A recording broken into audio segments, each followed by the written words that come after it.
आदरणीय P. Patil sir, DY. Patil युनिव्हर्सिटीचे कुलपती प्रसन्न जोशी सर, डॉक्टर राजशेखर अय्यर, माझे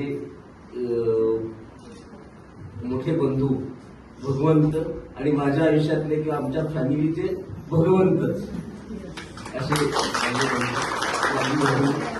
माझी आई इथं उपलब्ध आहे आणि इथं उपस्थित असलेले सर्व मान्यवर आणि सर्व ग्रंथांचे वाचक आणि मित्रमंडळी, सर्वांना पहिला नमस्कार.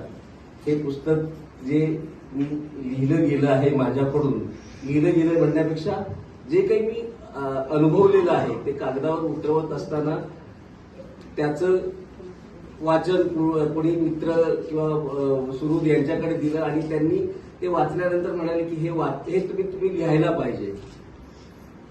हे लिहित असताना जे काही मला वाटत नव्हतं की मी लेखक आहे किंवा लिहू शकतो किंवा असं काहीही नसताना ज्या गोष्टी मला अनुभवास आल्या, ज्या गोष्टी माझ्या डोळ्यासमोर माझ्या बालपणापासून आजपर्यंत ज्या चलचित्र प्रमाणे डोळ्यासमोरून जात होत्या त्या फक्त उतरवत गेलो. त्याला आमचे मित्र साबळे साहेब यांनी साहित्याचा जो काही हे दिलाय की कुठल्या पद्धतीने लिहा